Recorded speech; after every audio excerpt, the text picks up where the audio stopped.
Hello বন্ধুরা, আমরা কিন্তু হোয়াটসঅ্যাপের মধ্যে ডিসঅ্যাপিয়ারিং মেসেজ নামে একটা সেটিং করেছিলাম, যেখানে আমরা নির্দিষ্ট একটা সময় সেট করে রাখতে পারি। যে সময়ের পরে এই মেসেজগুলো আমি ওই আইডিতে যে মেসেজ করেছি, হোয়াটসঅ্যাপে আমরা যে মেসেজগুলো করেছি, এটা একটা নির্দিষ্ট সময়ের পরে ডিলিট হয়ে যাবে।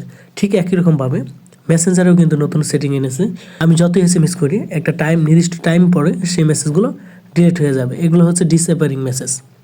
এছাড়া আরও হোয়াটসঅ্যাপে আরও একটা সেটিং আমরা শিখেছিলাম, যে একটা ছবি আমি যদি কাউকে পাঠাই তাহলে সে একবারই দেখতে পারবে এবং সেটা ডাউনলোডও করতে পারবে না, স্ক্রিনশটও নিতে পারবে না এবং কি স্ক্রিন রেকর্ডও করতে পারবে না। সেরকম কিন্তু মেসেঞ্জারও এখন করা যায়। তো বুঝতেই পারছেন আজকে আমরা কোন দুটি বিষয় শিখবো।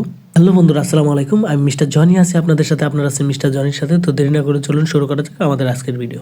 তার আগে এরকম মজার tips and tricks related video যদি পেতে চান তাহলে অবশ্যই আমাদের চ্যানেলটি সাবস্ক্রাইব করে রাখুন, এবং আপনি যদি আগে থেকে সাবস্ক্রাইব করে রাখেন তাহলে আপনাকে অসংখ্য ধন্যবাদ।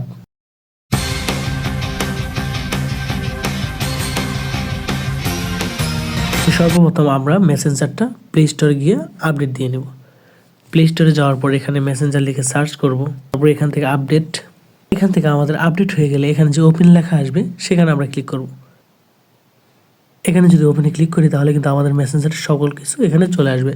তো এখান থেকে আমি যদি চাই যে এখানে আমি আমার এই আইডির ভিতরে আমি ডিসঅ্যাপিয়ারিং মেসেজটা সেট করব, তো এই জন্য আমরা এখানে যে আই বাটন আছে এখানে ক্লিক করব। আই বাটনে ক্লিক করার পর এখানে দেখুন নিচে লেখা আছে, দেখুন ডিসঅ্যাপিয়ারিং মেসেজ, এখানে ক্লিক করব। এখানে ক্লিক করার পর এখানে কিন্তু একটা অপশন দেওয়া আছে 24 আওয়ার্স অ্যান্ড অফ। আমরা এখান থেকে 24 আওয়ার্স যদি সিলেক্ট করে দিই তাহলে কিন্তু আমাদের আইডিতে আমরা যত এসএমএস পাঠাবো, যত ভিডিও পাঠাবো, ছবি পাঠাবো, সবকিছু 24 ঘন্টার পর নির্দিষ্ট, মানে এখন যদি পাঠায় এখন থেকে 24 ঘন্টা পর অটোমেটিক্যালি ডিলিট হয়ে যাবে।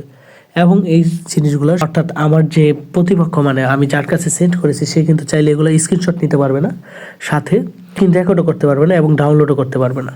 এবং যদি সে স্ক্রিন রেকর্ড করতে চায় বা করতে চায় তাহলে কিন্তু আমার এখানে অটোমেটিক্যালি একটা নোটিফিকেশন চলে আসবে। হলো মেসেঞ্জারের ডিসঅ্যাপিয়ারিং মেসেজ।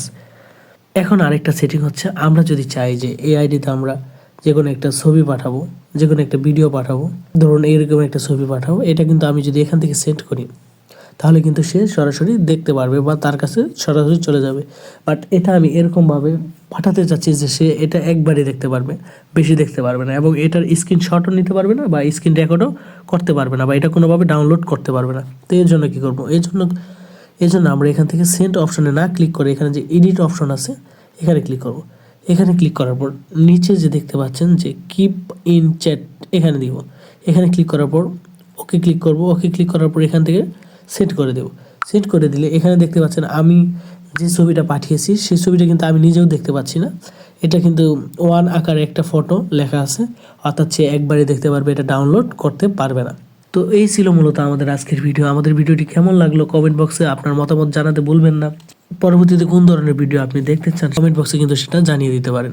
তো দেখা হচ্ছে পরবর্তী কোনো ভিডিওতে। সে পর্যন্ত ভালো থাকুন, সুস্থ থাকুন। আসসালামু আলাইকুম।